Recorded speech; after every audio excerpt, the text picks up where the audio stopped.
Pemirsa, saya berada di salah satu ruangan sosok yang merupakan penanggung jawab, pengendali, apapun bahasanya, pangan dan pertanian di Kabinet Merah Putih.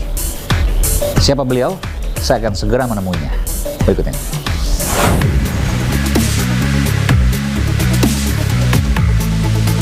Selamat malam, Pak Dar. Pak Wamen. Waduh, luar biasa ini. Kita ketemu lagi ini. Wakil Menteri Pertanian Republik Indonesia yang juga Ketua Umum Himpunan Kerukunan Tani Indonesia, HKTI. Terima kasih. Ya, Kita udah lama nggak jumpa. 12 tahun lalu. 12 tahun yang lalu. 12 Di tahun Ambalang waktu itu ya, oke. Dulu aku nyeting-nyeting. Anda kan yang wawancara Pak Presiden. Siap. Dan luar biasa waktu itu pertama kali saya ke Hambalang. Iya. Dan saya amazed betul waktu itu karena Pak Prabowo juga ternyata petani. Karena saya lihat kanan kiri ada tanaman, pangan ya, waktu sayuran. Itu beliau Ketua Umum KTI waktu itu. Betul, 10 tahun ya? Iya, Total 10 tahun. Okay. 2 periode, terus dilanjutkan Pak Fadlizon. Iya. 2 periode juga, terus sekarang saya yang lanjutin beliau. Jadi gerbang pertama itu kita masuk, ada tanaman kanan kiri sayuran. Betul. Gerbang kedua, peternakan. Sapi, terus kambing ada ya? Ada kambing ada, terus ada kuda juga. Saya pikir luar biasa nih. Ini tentara atau petani gitu. Jadi Panglima TNI mungkin keliru ada tulisan A-nya di Panglima Tani. hanya ada bisa disisipkan di situ. Iya. Tapi soal pertanian memang Pak Prabowo nggak bisa dilepaskan. Iya. Seorang Prabowo Subianto dengan pertanian itu dari dulu kita mindsetnya ya HKTI pernah jadi apa Asosiasi pedagang pasar. Luar biasa. Aku juga sekarang jadi ketua umum asosiasi itu juga. Oh, jadi dulu Pak Prabowo kan HKTI dan asosiasi pedagang pasar. Ya, mewarisi lah, saya mewarisi. Okay. Saya ketua umum asosiasi pedagang pasar juga dulu, Pak Prabowo 2 periode juga. Saya dengar Pak Wamen ini juga anak petani. Iya, orang tua saya petani. Biasa ada di ladang dan seterusnya. Tapi sebelum saya bicara soal tani, termasuk soal swasembada beras. Benarkah swasembada beras? Tapi katanya harganya naik. Nanti saya bicara soal itu. Tapi sebelum ke sana, nggak apa saya tanya itu ya. Emang ini penuh dengan teror ini sama Mas Aiman ini. Ya, was-was juga. Data. Saya mau tanya dulu, ini benderanya luar biasa loh Pak Wamen. Saya pikir tadi kain, ternyata ini kertas. Ini loh. Ini kertas. Jadi rapih gitu loh. Iya. Rapih gitu loh. Ini dan kilaunya juga beda. Saya berapa? Lebih dari 15 tahun keliling-keliling dari satu kementerian lain untuk wawancara juga, ya. Dan kemudian juga istana juga nggak pernah lihat yang seperti ini. Kayaknya baru pertama kali di sini. Ini eksklusif. Nanti kalau perlu aku bisa kirim. Tapi keren banget loh ini. Yeah. Dan nggak ada di mana-mana kayaknya nih ya. Luar biasa. Aku pun sendiri yang punya aja juga takjub. Ini bagus juga ya gitu. Saya dengar katanya dari ini di luar negeri juga menggunakan ini banyak ya. Iya. Dan sekarang di Indonesia yang salah satu adalah Pak Wamen ini. Alhamdulillah. Ternyata jeli juga matanya ya. Waduh. Saya ingin tanya tapi tadi pertanyaan yang mengganjal saya Pak Wamen. Kemarin sempat ramai juga di Rakyat Bersuara. Kita ini swasembada pangan atau swasembada beras sih? Mas Engman, yang kita kritik itu adalah pernyataan pemerintah, dalam hal ini Presiden, soal swasembada pangan, which is impossible karena swasembada pangan belum terjadi. Karena pangan itu banyak. Ada daging, ada bawang yang masih impor sampai sekarang. Iya, tadi kan saya sebut yang diimpor itu hanya untuk bahan olahan tertentu, Bang. Iya, berarti kita belum swasembada pangan. Loh, impor itu emang kalau swasembada pangan kita tetap nggak boleh impor. Contoh. Jadi ayam. Adinda tolong contoh ayam. Bang, kasih pengertian swasembada pangan yang baik dulu. Kita itu nggak punya indukan ayam. Apakah lantas kemudian ketika kita bicara soal swasembada pangan kita nggak boleh mengimpor indukan ayam? Indonesia itu nggak pernah memproduksi indukan ayam, Bang. Dan itu dilakukan saya berharap dari Amerika. Anda menghentikan itu karena nanti Anda malu dengan ekonom dan para petani. Karena menjelaskan swasembada pangan, Anda salah. Kalau harga beras itu betul-betul jadi bagian terhadap jumlah kuantitas beras, maka ketika swasembada, relatif harga beras itu pasti turun. Itu kejujuran data sebenarnya. Mas Aiman perlu tahu data. Harga beras di pasar modern dan pasar tradisional itu tipis. Maknanya apa kata teman-teman ekonomi? Ini kedua beras baik di pasar modern dan tradisional itu impor. Makanya nggak turun-turun sampai sekarang. Ya. Swasembada beras itu benar dan swasembada pangan juga benar. Oke. Gini Mas, sebenarnya pangan itu apa sih pangan tuh? Intinya pangan itu adalah karbohidrat dan protein. Ya. Nah, kita dari kebutuhan satu piring karbohidrat dan protein kita, kalau sayur dan lain-lain kan tuh itu vitamin dan seterusnya. Tapi intinya kan orang makan itu kan butuh karbohidrat dan protein. Dari satu piring karbohidrat itu kan yang paling utama kan nasi. Kalau kita makan nasi, kita kan selama ini kita masih impor beras. Dan di tahun 2025, tepat setelah Pak Prabowo dilantik tidak ada impor beras di 2020. Gitu. Ya. Nah, kenapa saya bisa katakan swasembada beras? Iya, pastikan sudah swasembada karena kita tidak impor. Kenapa swasembada pangan? Dan kebutuhan protein kita yang swasembada itu nggak hanya beras. Dari kebutuhan pangan ini, misalnya bawang merah swasembada, cabai swasembada, telur swasembada, ayam swasembada. Bawang merah swasembada, cabai swasembada, kemudian telur swasembada, daging ayam swasembada. Kemudian yang tidak itu nggak ada impor lagi, kecuali mungkin pangan ya. Pangannya si ayam misalnya. Pakan ayam kan jagung, kita jagung untuk pakan nggak udah swasembada juga. Oh, jagung untuk pakan ternak. Jagung untuk pakan ternak itu sudah tidak impor. Gitu. Nah, sehingga yang kalau dari semua ini yang kelihatan besar, kelihatan masih impor itu adalah susu dan daging sapi. Nah, tapi kan kebutuhan protein ini bisa di-cover dari ayam, telur, dan ikan. Ikan kita juga swasembada. Sehingga kita bisa katakan bahwa dengan beras sekarang ini tidak impor, swasembada beras betul, plus swasembada pangan. Jadi kalau dulu 4 sehat 5 sempurna, ya kalau dulu ya, 5 sempurna kan susu. Mungkin anak sekarang nggak ada yang tahu, Pak Wamen. 4 sehat 5 sempurna. Jadi 1 nasi, 2 lauk pauk, 3 sayur, 4 buah, yang kelima susu. Tapi susu nggak kan? Susu 4 sehat disempurnakan susu, jadi sempurnakan gitu. Jadi sempurna. Nah, nasi swasembada, sayur swasembada lah. Lauk pauk swasembada, telur proteinnya tadi, ayam proteinnya, ikan proteinnya itu swasembada. Buah-buahan juga swasembada. Jadi udah swasembada pangan ini ya? Betul, harusnya kan itu tadi yang ada memang yang masih impor, yang saya bilang tadi masih impor kan susu dan daging sapi. Nah, ini menjadi tantangan kita bagaimana kita juga mengarah menuju ke sana supaya impornya tuh pelan-pelan berkurang. Kenapa? Substitusi impor, Mas Aiman. Kalau masih impor itu kan artinya kita mendatangkan dari luar. Kalau kita bisa produksi dalam negeri, itu kan satu kita jadi swasembada, produksi kita jadi naik, petaninya jadi tambah sejahtera. Jadi sebetulnya artinya kalau masih impor tuh berarti ada opportunity, selama ada will, ada kemauan bisa diproduksi dalam negeri, maka itu akan menjadi lompatan ekonomi baru, jadi pertumbuhan baru, jadi PDB baru. Ekonomi muter lah. Ya, ekonomi tadinya mesejahterakan peternak luar negeri misalnya, jadi nambahi di sini. Tapi ada pertanyaan juga begini, ini boleh saya tanya kritis? Boleh. Mohon izin Pak Wamen. You can ask anything. Wah, luar biasa. Kalau dikatakan swasembada beras, ada yang nggak masuk logika? Swasembada beras kan artinya berasnya berlimpah, surplus. Benar. Tapi kenapa harganya naik? Kita cek nih misalnya dari penggilingan, dari grosir, dari eceran, semuanya naik bahkan dari sejak awal 2026. Secara logika, ketika supply-nya, pasokannya banyak, maka harganya cenderung turun. Tapi ini harganya naik. Bagaimana Pak Wamen menjelaskan? Memang kalau kita ngomong hukum ekonomi biasa betul. Supply banyak, demand-nya kurang kan harganya. Harga supply banyak kan harganya turun. Kalau supply-nya sedikit, harganya naik. Gimana kan kemudian harganya naik.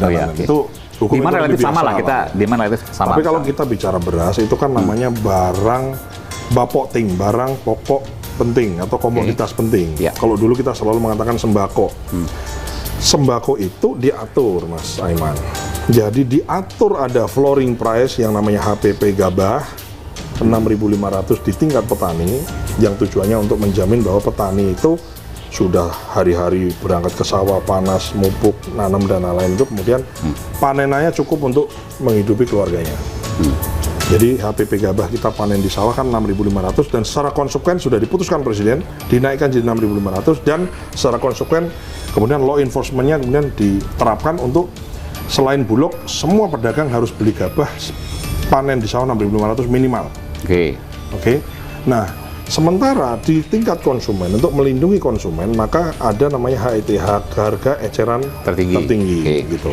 Jadi artinya Mas Aiman, kalau harga beras itu terlalu murah, itu membunuh produsennya. Ya, betul. Kalau terlalu mahal, itu merepotkan atau merugikan konsumennya. Sehingga HET dan HPP di bawah dan HET inilah yang harus dijaga. HPP itu harga pokok produksi. Harga pokok produksi di tingkat petani, dan Ya. HET harga eceran tertinggi di tingkat konsumen.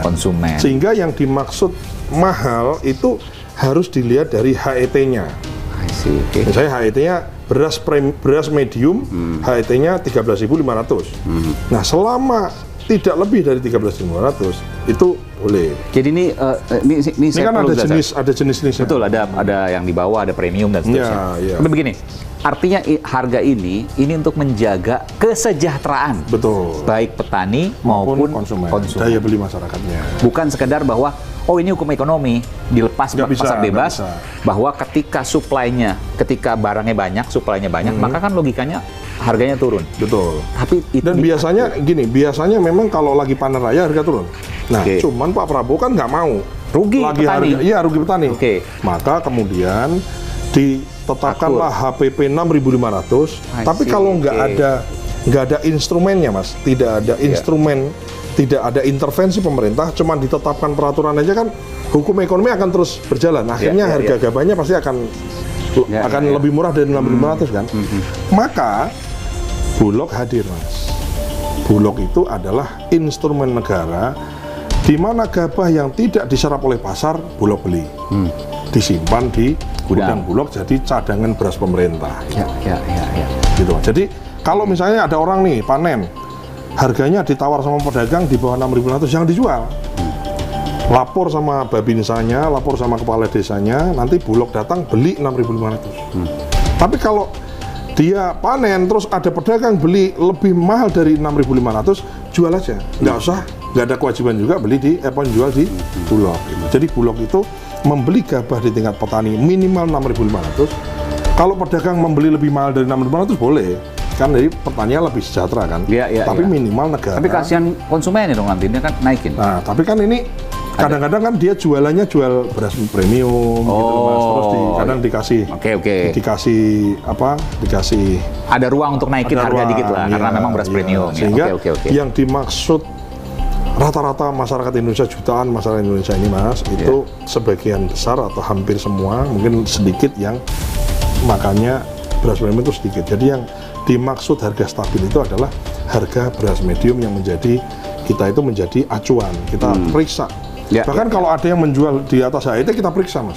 Oh, itu bisa? Kita periksa. Nanti ada, nggak sampai, pertama ada peringatan tertulis, nanti kalau masih melanggar bisa dicabut izin usahanya. Kalau memang dia ada kesengajaan nimbun dan lain merugikan kepentingan, itu bisa pidana.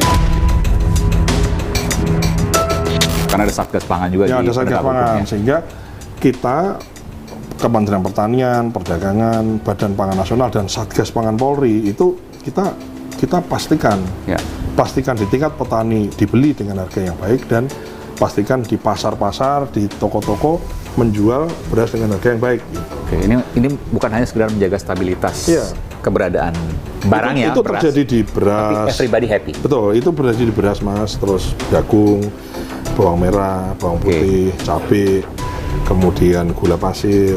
Itu namanya sembako tadi. Gula pasir belum swasembada kan, gula pasir. Gula pasir yang untuk konsumsi sudah. Konsumsi biasa. Itu artinya yang dijual, yang dipakai buat bikin teh dan lain-lain itu sudah. Yang masih industri. Impor adalah gula industri. Oh, jadi rumah tangga gula pasirnya tuh sudah swasembada. Sudah swasembada. Wow. Sudah. Kecuali gula rafinasi industri itu untuk kebutuhan pabrik makanan dan minuman. Iya, oke. Ya kan ada cola lah, ada teh semua itu makanan dan minuman kan pakai gula rafinasi, refined sugar. Nah, itu masih impor. Nah, ini pelan-pelan bagaimana caranya supaya, artinya kalau impor itu kan tadi, Mas, impor itu mengandung opportunity yang bisa disubstitusi produksi dalam negeri. Betul. Nah, makanya kita pelan-pelan berusaha untuk meningkatkan produktivitas petani. Rendemennya kita naikkan dengan cara kita bongkar ratu dan lain-lain. Banyak caranya. Kalau saya pribadi juga substitusi. Substitusi dirasa. Yang tadinya manis sekarang pahit-pahit aja cukup. Lebih sehat. Lebih sehat katanya gitu. Iya.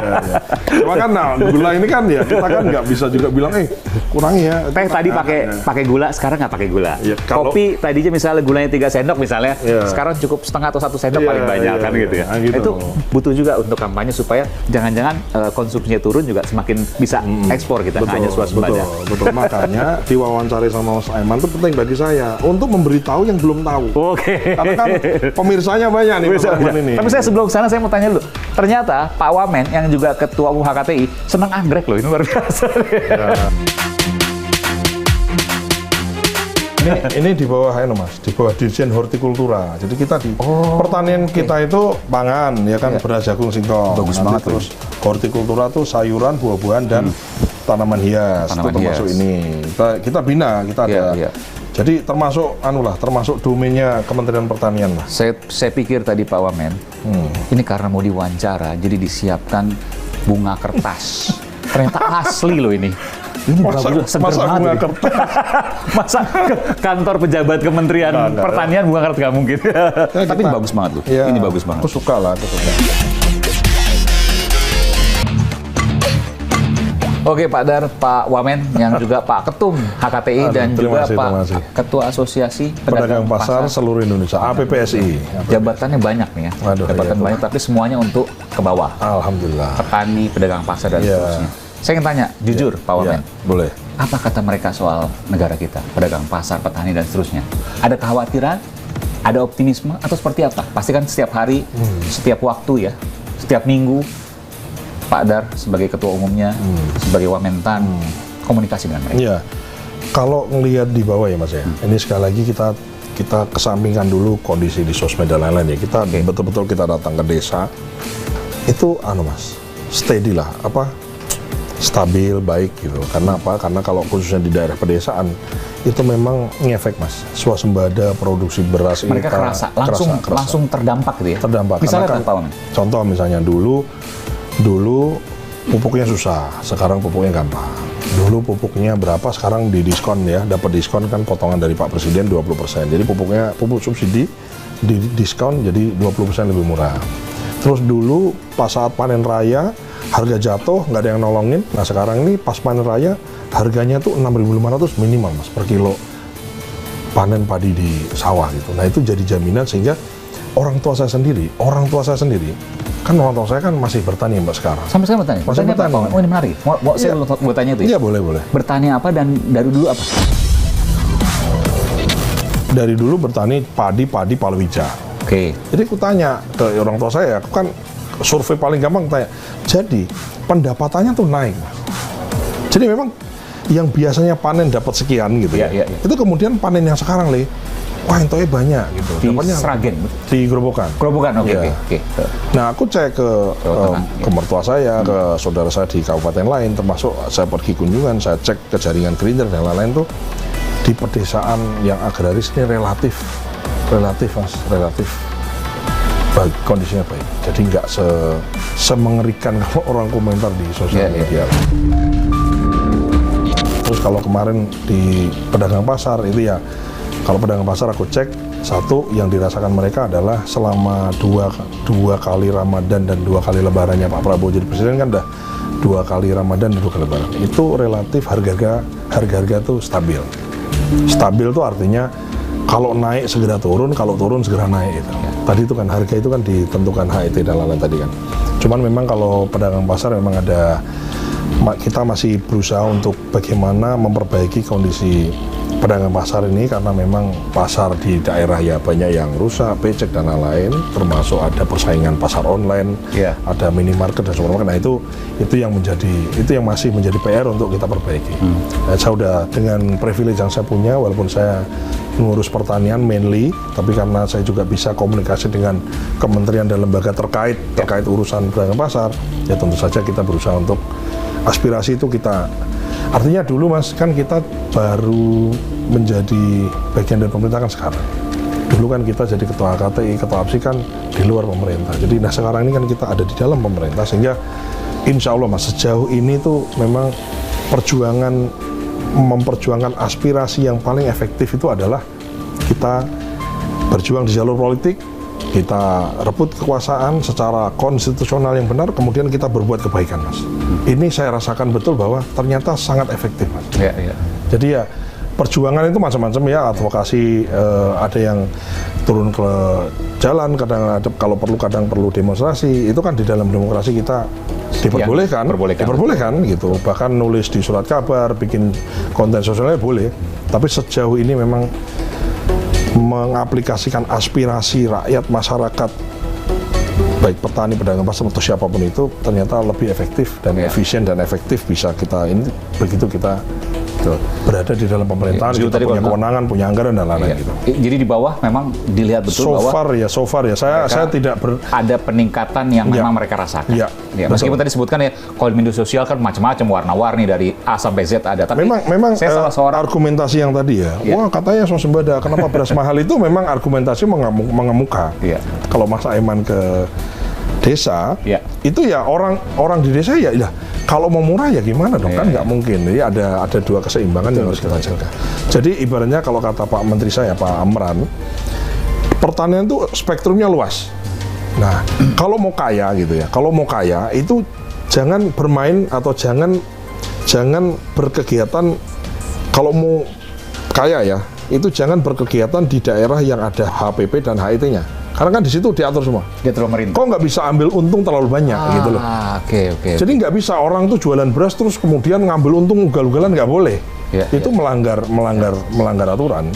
Tapi kalau Anda jualan misalnya gula aren, Anda eksportir gula aren, Anda eksportir rempah-rempah, Anda jualan minyak sawit, Anda jualan kelapa, olahan kelapa, orang dan lain-lain, itu tidak diatur, Mas. Dan itu artinya Anda bisa eksponensial, bisa dan itu mekanisme pasar. Nah itu tadi ini kita bicara lagi. Kalau seandainya suplainya banyak, harga-harga itu berpengaruh. Betul. Suplai banyak pasti harga turun. Betul. Suplainya sedikit, harga itu naik tuh yang tidak diatur. Tapi khusus untuk beras, walaupun suplainya banyak, tadi ya, surplus, tapi harga tetap diatur. Maka jangan harap misalnya yang di bawah bisa menaikkan setinggi-tingginya untuk petani misalnya, yang di atas menurunkan serendah-rendahnya bagi konsumen. Nggak bisa. Karena rugi. Kalau harga beras itu mahal, yang untung adalah petani tapi merugikan konsumen. Sebaliknya harga beras terlalu murah, konsumennya suka, senang, tapi petaninya miskin terus. Jadi itu beras, jagung, gula pasir yang berhubungan dengan petani, bawang merah, petani cabai, itu semua diatur, Mas. Termasuk harga telur. Telur itu gitu, telur kan maunya ibu-ibu, maunya telurnya murah sekali. Tapi kan ada orang tuh mesti beli pakan, pelihara telur, dia ada tenaga, nah itu loh. Jadi ada space, ada koridor yang harus dijaga, HPP dan HIT tadi, sehingga tidak bisa orang tuh kemudian kaya mendadak dengan ugal-ugalan naikin harga di komoditas penting tadi. Itu saya kira penting untuk disampaikan. Dan ini penting juga. Jadi kalau tadi saya bilang sedikit saya singgung soal media sosial, ya memang nggak bisa dijadikan patokan. Betul. Karena saya tunggu mungkin banyak kontroversi. Saya menyampaikan bahwa saya ada salah satu orang yang tidak percaya Vox Populi, Vox Dei. Kalau dibilang bahwa suara ini mungkin Pak Wamen nggak berani ngomong gini, kalau saya berani. Karena suara rakyat, suara Tuhan kan seperti itu. Artinya suara rakyat, suara kebenaran. Belum tentu yang banyak itu adalah benar. Itu keyakinan saya. Tapi mungkin kita bisa berbeda. Ya itu relatif sih. Memang banyak itu kan relatif. Belum tentu benar. Kemudian kan yang paling benar dari suara banyak itu kan sensus. Itu kan jelas benar. Oh, itu data. Data, ya kan. Tapi kalau bicara kebenaran, tapi kan kalau kita bicara banyak sesuai dengan perspektif masing-masing kan nggak bisa dipertanggungjawabkan kan gitu. Makanya kalau kita bicara soal di medsos suara seperti ini nggak bisa jadi patokan. Nggak bisa. Tapi kalau survei misalnya dengan metodologi yang secara statistik bisa dipertanggungjawabkan, itu bisa. Tapi kalau hanya karena kelihatan banyak itu kan susah, Mas, untuk di-judge gitu. Sekarang kita bicara yang juga sensitif, Pak Wamen. Emang susah kita ngadepin soal SAWIT, sawit. Kita mau B50 dan seterusnya lah. Tapi saya bukan bicara soal itu dulu. Saya bicara soal kemarin ada rencana Papua sekian lebih dari 1 juta hektar, saya lupa angka pastinya, yang akan digunakan untuk menanam sawit. Sementara ini saya harus buka bahwa ada kekhawatiran. Belum lama ini Sumatera terkena bencana yang diduga adalah pengalihan lahan dari hutan lindung ke sawit. Dua hal yang Mengerikan. Satu terjadi di Sumatera karena sawit, dan sekarang mau dibuat sawit di Papua. Bagaimana Pak Wang yang jelaskan? Oke, aku jelaskan agak panjang ya, nggak apa-apa ya. Jadi gini Mas, ini kan sekarang ada ketidakpastian di global. Ini aku tarik dulu di ujung nih. Nah, ketidakpastian di global, ancaman perang dan lain-lain. Negara kita adalah negara kepulauan. Nah, saya melihat, ini pendapat saya pribadi adalah bahwa kita juga sebagai negara harus bertahan. Bahwa ini kan perang, ini kan invasi ya. Ya kan, ini kan sudah ada contohnya gitu. Nah, artinya secara geopolitik kita harus memainkan peranan yang baik, dan secara internal kita harus kuat. Maka swasembada itu baik. Sekali lagi tadi, kita tidak impor itu artinya kita bisa kelola semua kebutuhan pangan kita dikelola dalam negeri, which is itu bagus sekali. Hanya harus ditambah lagi, kalau untuk resilient kita itu swasembada di setiap pulau, Mas. Ketahanan kita harus swasembada. Setiap pulau. Maksudnya gini, kan beras kalau swasembada tinggal dikirim. Nah, kita kan harus memikirkan di dalam situasi yang sulit. Oke. Misalnya kalau dalam situasi perang, maka kan tidak mungkin kita, tidak mungkin kita perang di pulau mana kita kirim pasukan dari pulau lain, kirim beras dari pulau lain, kirim apa? Ini kayak Hormuz saya ditutup, repot kita gitu. Nah, sehingga dalam jangka yang ini masalah mitigasi risiko risiko itu kita berharap tidak terjadi, tapi kita harus persiapan kali-kali, siapa tahu kan gitu. Maka harus swasembada itu baik. Sekarang pun udah bagus, dan kita mau tingkatkan swasembada itu ada di setiap pulau. Merata tiap pulau. Tiap pulau. Jadi kita kalau terjadi apa-apa yang tidak kita inginkan, di pulau itu cukup pangan, di pulau itu cukup energi, biodiesel, berapa, energi, etanol, pangan, energi dan pangan. Oh, bentar, saya merinding juga nih. Jadi ini belum pernah diungkapkan sebelum ini. Kita mau tingkatkan swasembada itu ada di setiap pulau. Merata tiap pulau. Tiap pulau. Jadi kita kalau terjadi apa-apa yang tidak kita inginkan, di pulau itu cukup pangan, di pulau itu cukup energi, biodiesel, berapa, energi, etanol, pangan, energi dan pangan. Oh, bentar, saya merinding juga nih. Jadi ini belum pernah diungkapkan sebelum ini. Ini maksudnya ini eksklusif loh pertanyaan. Karena begini, bagi kita sekali lagi tadi kan kita prestasi nih tahun kemarin swasembada, tapi kita mau tingkatkan, bahwa di setiap pulau atau setiap kabupaten, setiap provinsi itu harus punya ketahanan. Karena apapun bisa terjadi. Oke, luar biasa. Itu satu hal yang kita satu yang kita udah bahas. Maka efeknya apa? Efeknya adalah terjadi pertumbuhan. Orang yang tadinya tidak bertani jadi bertani, jadi punya penghasilan. Nah, jadi artinya apa? Artinya kita antisipasi yang jauh sekalipun itu ternyata dalam jangka pendek menengah juga manfaatnya besar, gitu loh. Misalnya di Papua, yang tadinya nggak tanam jagung, kita kemudian tanam jagung. Udah mulai sekarang ya. Nanam padi di Papua, sehingga yang beras sangat mahal di Papua. Kalau kita lihat ngomong masalah harga ya, kita kan selalu ngomong sekali makan 150.000 di sana, luar biasa. Sehingga mau tidak mau, ya kita harus ke Papua, kita harus nanam di Papua, nanam padi, nanam jagung, dan nanam apa saja yang memang dibutuhkan untuk ketahanan di situ. Nah, kemudian apa keunggulannya? Kita bisa bangun pabrik macam-macam lah, tapi itu kan butuh satu sophisticated teknologi, butuh ahli-ahli yang tertentu. Kalau pertanian kan so far tidak terlalu, jadi semua orang bisa mengerjakan, tidak butuh pengetahuan yang gimana-gimana, semua kalangan bisa mengerjakan. Dan hasilnya bisa dimakan raw, dalam artian bahwa kayak telur, ya udah tinggal digoreng kan, nggak perlu diolah pabrik. Artinya kan added value-nya itu nggak perlu diolah. Berapa turunan 7, 8, 10, 12 kali kan nggak perlu. Ya namanya telur ya digoreng, direbus, dimakan, gitu kan. Jadi nah, artinya apa? Artinya memang kita harus mandiri. Nah ini kan misalnya aku tambahi ya, kita nggak usah ngomong Papua dulu, kita ngomongin misalnya dengan MBG, maka kebutuhan telur, protein ayam, daging ayam, telur ini kan meningkat. Ini tidak, ke depan itu tidak boleh lagi telur di Palu atau di Sulawesi Tengah kemudian dikirim pakai pesawat atau pakai kapal dari Surabaya lagi. Nggak harus. Jadi kita cek. Jadi Kementerian Pertanian ini kemudian bikin peta sebaran, maka kita mesti bikin kandang di mana. Harus Koperasi Desa Merah Putih itu kemudian harus pelihara ayam, maka sentranya di mana. Ini kita petakan semua. di mana kita bangun apa, Mas? Kita di Malang bangun namanya pabrik DOC-nya. Kita bangun pakan di kabupaten mana, di kecamatan mana, di provinsi mana, itu berdasarkan di sini banyak sumber jagung, kita bikin pabrik pakan di situ, sehingga jagungnya tidak dibawa ke keluar daerah itu jadi pakan terus dibawa ke situ lagi. Nah, ini kan namanya pembangunan holistik, Mas. Nah, jangka pendeknya tadi saya katakan, jangka pendeknya kita penuhi dulu deh kebutuhan pokok kita. Kita sudah penuhi. Berikutnya adalah bagaimana sebaran, bagaimana kita secara merata kita punya ketahanan yang kuat di setiap provinsi, di setiap kabupaten, dan di setiap pulau itu. Gitu, Mas. Nah, sehingga B50 itu kan adalah namanya adalah anugerah Tuhan, Mas. Jadi B50 mungkin banyak yang belum paham juga. Jadi B50 adalah solar ya. B50 adalah diesel atau solar. Iya. 50%-nya berasal dari minyak sawit. Minyak sawit. Jadi biodiesel itu dari sawit. Iya. Bioetanol itu berasal dari singkong, tebu, dan jagung. Kalau bioetanol buat bensin ya. Pengganti oktan berapa nanti? Semuanya bisa? Ya, bisa. Sampai Pertamax Turbo pun bisa gitu ya, sampai oktan 98. Bisa.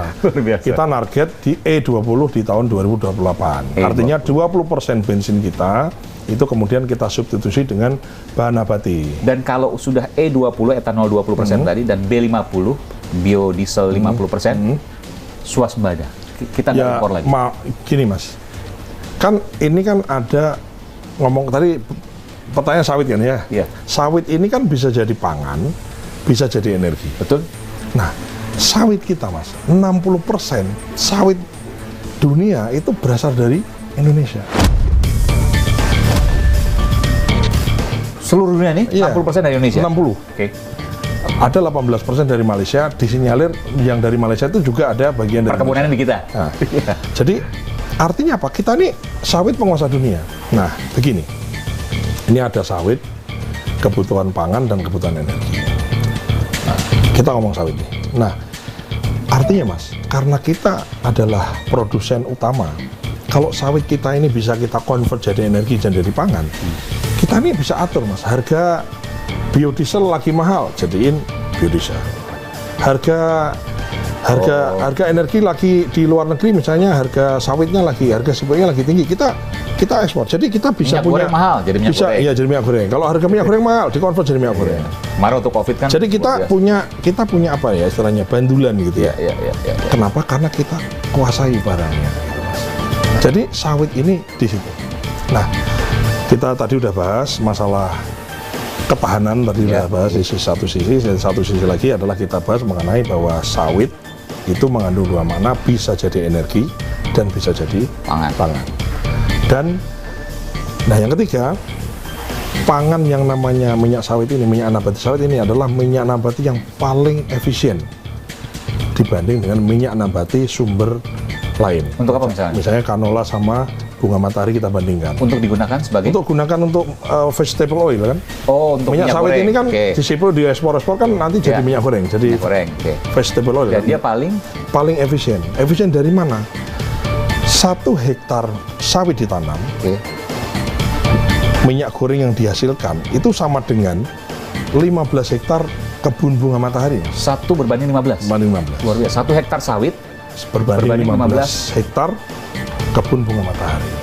Nah, jadi kalau sehingga harga minyak nabati murah gitu, itu sangat kompetitif dan ini menjadi, mohon maaf, ini persaingan dagang. Harganya murah lah kalau gampangnya gitu. Ya, harganya murah dibanding bunga matahari sama minyak canola. Sehingga semuanya untuk minyak goreng nih gitu kan. Sehingga kan negara yang memproduksi bunga matahari, minyak matahari, minyak canola kan dia harus memproteksi petani ya, Mas.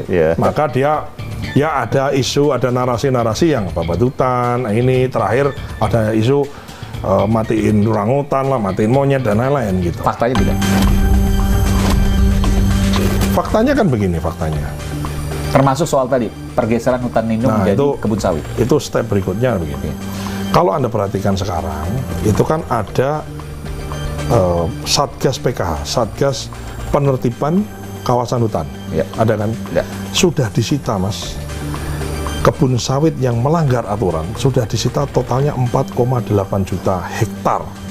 Dari total berapa kita punya? Total kan kita punya 16-17 juta. Hampir 30% itu. Nah, yang disita itu yang melanggar yang bagaimana? Mas punya IUP perkebunan bikin 10.000, tapi yang Mas bangun 11.000, 12.000. Nah, yang 2.000 itu tambahan Ilegal. itu ternyata ilegal, banyak yang kemudian diantaranya masuk kawasan hutan lindung. Oh, dia babat hutan lindung. Ya, nah semua jadi Maaf saya potong. Jadi 10.000 yang legal.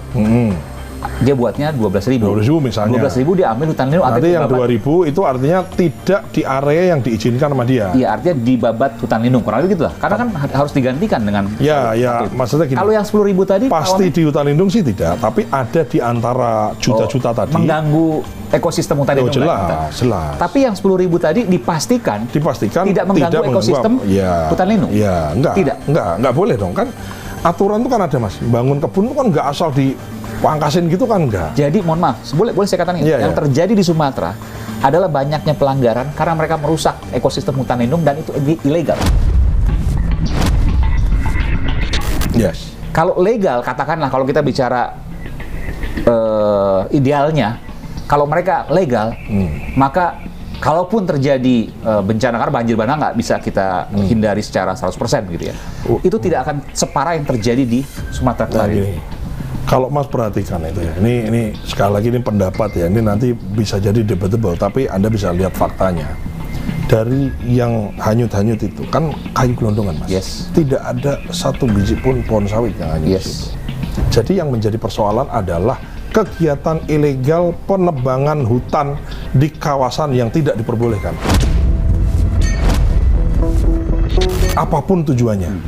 Apakah dia tujuannya memang nyolong kayu? Apakah tujuannya memang mau nanam apa? Jadi kemudian disalahkan seolah-olah itu salahnya sawit semua kan. Jadi maksud saya gini, sawit itu kan setelahnya, Mas. Yang salah itu adalah Anda atau seseorang menebang pohon di kawasan konservasi air, di kawasan hutan lindung, yang memang nggak boleh ditebang. Tapi ada orang nebang itu. Itu yang harus itu yang sekarang diusut, perusahaan izinnya dicabut semua, kemudian sekarang sedang diperiksa. Saya tanya begini, Pak Wamen. Apakah pemerintah juga terbuka ketika memberikan izin yang legal tadi untuk kemudian didatangkan misalnya LSM, jurnalis, atau siapapun secara terbuka, lihatlah ini dibangun di tanah yang memang bisa dibangun, bukan mengganggu ekosistem hutan lindung. Iya dong, pasti dong. Terbuka? Pasti dong. Pasti kan namanya izin itu kan nggak mungkin kemudian asal dan dengan mudah bisa dipetakan. Karena kan itu namanya hutan lindung itu kan ada spesifikasinya. Mungkin nanti di Kementerian Kehutanan nanti ya kemiringan lebih dari sekian derajat itu nggak boleh kan gitu. Ada, Mas. Ada di situ. Termasuk saya tanyakan, Pak Prabowo termasuk, boleh saya tanya nih ya? Pak Prabowo sempat kemudian disampaikan di beberapa media sosial memiliki banyak sekali sawit. Nggak ada kan, nggak punya. Faktanya adalah nggak punya. Anda bisa cek kan di Aceh katanya, wah di Aceh ini punya kebun sawit. Nggak ada Pak Prabowo punya kebun sama sawit. Sekali. Nggak ada. Sama sekali. Nggak ada. Yang ada adalah Pak Prabowo punya namanya hutan industri, hutan tanaman industri namanya. Kalau sekarang HTI itu pinus yang udah sekarang kemarin diserahkan ke WWF ya, kemudian jadi konservasi gajah dan lain-lain itu, yang 90.000 hektar itu, karena memang Pak Prabowo juga nggak, itu HTI-nya juga nggak ditebang, nggak karena kan dibiarkan begitu aja gitu. Jadi kalau dibilang Pak Prabowo punya kebun sawit, cek aja nggak ada di mana itu, dan terbuka di Aceh, wah seolah-olah itu karena Pak Prabowo kan nggak gitu. Jadi ini kan masalah narasi dan sesat itu. Saya juga di sosial media saya sampaikan juga kan, berusaha untuk kita jelaskan bahwa enggak ada, yang ada adalah punya penguasaan hutan tanaman industri yang kemudian dijadikan konversi untuk habitat Tapi gajah. Yang terpenting adalah bahwa semua ini terbuka. Dalam artian siapa yang kemudian mau mengecek maka dipersilakan. Betul, terbuka dong Mas, kan terbuka. Nah, kemudian dari yang semua ini yang bencana ini kan kemudian semua perusahaan diperiksa semua. Siapa yang menyebabkan, siapa melanggar, pemiliknya siapa dan seterusnya. Dan dilakukan proses penegakan hukum. Penegakan hukum kan izinnya dicabut semua. Dicabut dulu izinnya, kemudian baru diperiksa. Nah, kembali ke misalnya tadi pertanyaan di Papua. Kan ada Merauke itu kan daerahnya hamparan, nggak ada gunung, ya. Kemudian di situ itu rawa. Jadi sebetulnya rawa itu ya nggak bisa diapa-apain. Kalaupun ada pohon ya Anda bisa lihat pohonnya tuh pohonnya kecil-kecil, jarang-jarang. Jadi gini, ini kan perlu juga saya luruskan, yang namanya food estate atau kita cetak sawah, program Kementan tuh nggak kita datang hutan belantara main sikat babat semua. Enggak mas. Kenapa enggak? Saya jelaskan. Orang mau nyetak sawah itu yang dibutuhkan adalah sumber airnya. Karena pupuk bisa kita produksi, bibit bisa kita adakan, tapi yang tidak bisa diadakan oleh manusia itu namanya adalah air. Sehingga nggak mungkin kita naik gunung, hutan belantara di tengah, di ujung, di atas bukit, babatin semua jadi sawah. Itu jelas nggak mungkin, karena nggak ada air di situ. Yang ada air itu pasti di lembah. Nah, di Merauke itu ada, kita seluruh Indonesia ini kita punya potensi sekitar 6-7 juta hektar lahan rawa. Jadi ya berair, tapi ya nggak ada apa-apa gitu ya. Ya udah pokoknya nggak ada apa-apa lah gitu. Hutan rawa inilah, atau bukan hutan, lahan rawa inilah yang jarang-jarang. Kalau ada pohonnya ada, bukan berarti itu nggak ada pohonnya, juga ada. Tapi pohonnya tuh kecil-kecil, Anda bisa cek. Itulah kemudian yang kita convert menjadi sawah, menjadi lahan yang lebih produktif dan seterusnya gitu mas. Karena toh kalau dibiarkan nggak ada manfaatnya juga. Maksudnya ya apa gitu, ya kan lahan rawa. Caranya bagaimana? Lahan rawa itu karena airnya ngendap di situ, sifatnya tanahnya bersifat asam, maka harus disiapkan irigasi, dialirkan, ini kemudian dicetak. Dan begitu dicetak itu nggak terus kemudian ditanami padi misalnya, terus panennya bagus, enggak. Ya kan kita butuh siklus, ya kan kondisi tanah harus diperbaiki dan lain-lain gitu. Jadi memang itu tantangan gitu. Jadi, nah orang bertanya, kalau sekarang sudah swasembada Mas Dar, ngapain juga cetak sawah? Kan ada orang naik gitu. Kan sekarang nih tanpa harus aneh-aneh, mana udah swasembada nih. Kenapa? Nah, cetak sawah itu tidak cetak hari ini, besok ditanam terus kemudian panennya banyak, enggak. Kita butuh siklus 2 tahun, 3 tahun, bahkan 5 tahun, ada yang sampai 10 tahun baru kemudian jadi sawah dengan in normal condition gitu. Nah, sehingga cetak sawah ini adalah jaminan pangan generasi Indonesia untuk 10, 50, dan 100 tahun ke depan. Mau tidak mau, suka tidak suka harus kita lakukan. Terlepas juga ada alasan tadi, harus swasembada di masing-masing kabupaten dan provinsi dan pulau-pulau tadi. Karena lahan sekarang belum tentu ada terus. Ada terus. Mungkin ganti nanti jadi perumahan dan seterusnya. Walaupun Pak Presiden sudah mengeluarkan peraturan ya, Perpres dan PP yang intinya adalah sawah forever lah. Jadi alih fungsi lahan dari sawah itu nggak boleh gitu. Buat perumahan itu nggak boleh? Nggak boleh.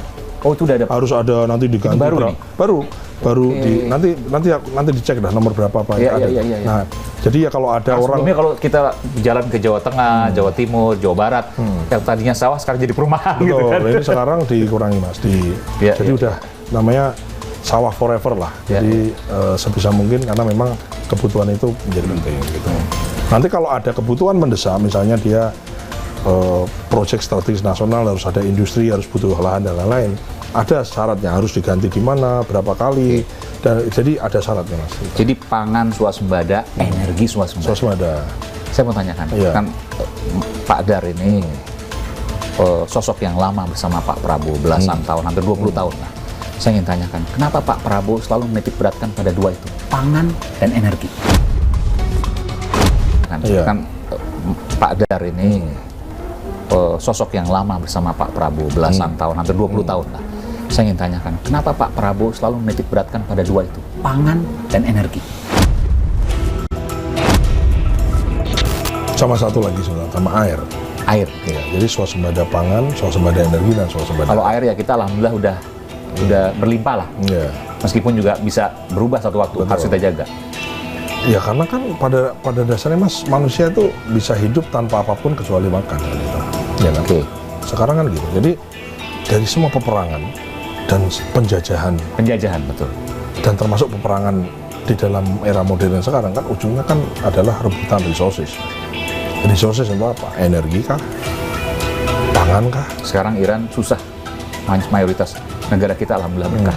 Jadi ya ini kan apa ya istilahnya ya, kita ini adalah negara tropis, lahannya luas, subur tanahnya, masyarakatnya itu pekerja keras, jadi nggak ada alasan kemudian tidak swasembada satu. Dan yang kedua, sektor pertanian itu luas sekali mas, Tadi kan kita baru singgung misalnya perkebunan atau pertanian untuk pangan dikonversi jadi energi. Belum kita ngomong kopi, belum ngomong kelapa, belum ngomong yang lain-lain. Jadi ini potensinya sangat besar dan kita pro terhadap kemajuan, tapi ingat bahwa pangan ini menjadi penting. Nah, satu lagi mungkin sebelum acara berakhir gitu ya.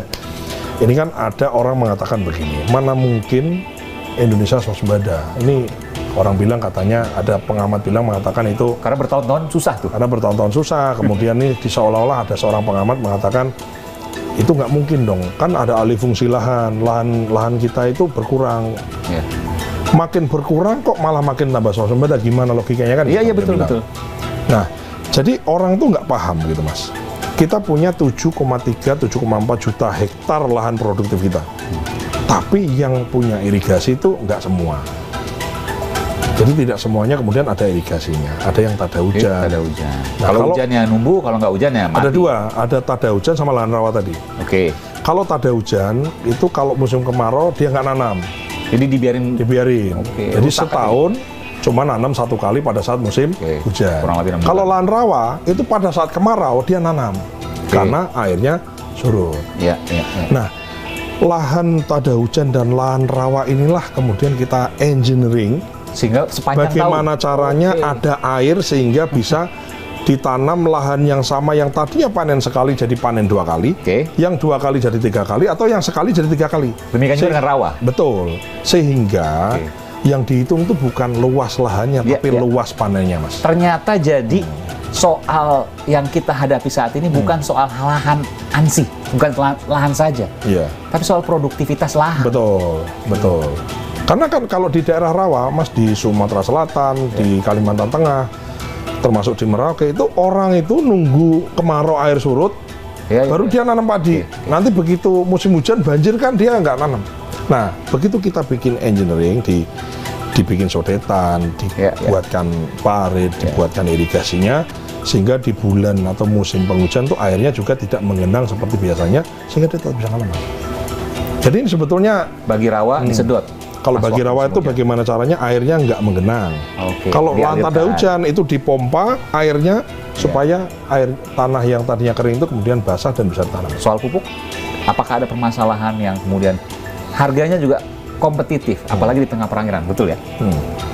Gimana cara menjaganya? Karena nggak mungkin juga kita bicara soal hasil pertanian swasembada tanpa bicara pupuk. Ya, kayaknya mungkin kalau sama Mas Aiman ini kita mesti bicara 3 jam. Mas. Aku jelaskan semua.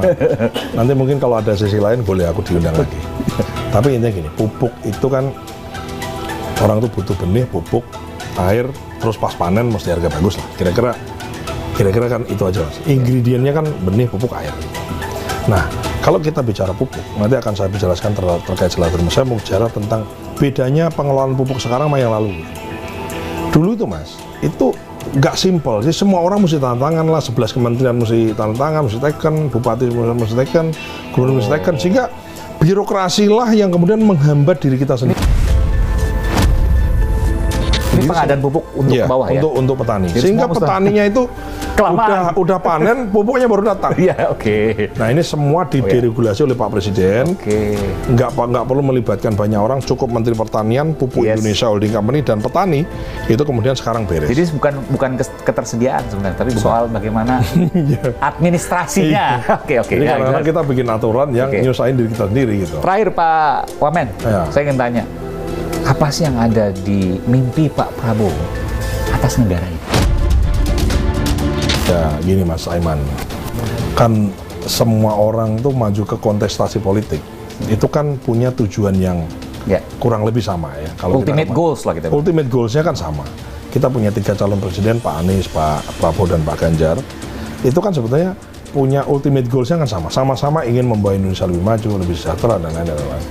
Cuman kan kemudian ultimate goals yang sama ini, tapi caranya yang berbeda kan. Nah, cara inilah yang kemudian dikonteskan, dibedah, dibahas, diinformasikan kepada rakyat kan.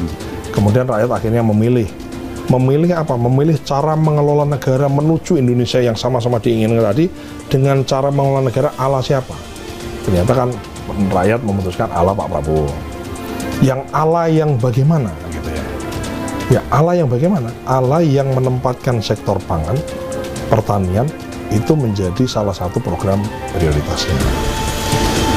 Artinya maksudnya gini Mas, kita itu punya so much potential, dari mulai hilirisasi, downstreaming dari semua sumber daya alam kita. Ini semua dikerjakan, diteruskan, karena memang semangatnya Pak Prabowo adalah melanjutkan pemerintahnya Pak Jokowi di mana downstreaming atau hilirisasi itu teruskan. Tapi ingat, bahwa potensi pertanian dan kelautan kita tuh besar sekali. Nah, sehingga kalau ditanya mimpinya Pak Prabowo itu apa? Mimpinya adalah semua sumber daya yang kita miliki. Sumber daya pertanian, sumber daya perkebunan, sumber daya perikanan, sumber daya pertambangan, sumber daya energi, dan sumber daya yang kita punya. Katakanlah 3 lah ya, sumber daya alam berbasis mineral, berbasis migas, dan berbasis agro.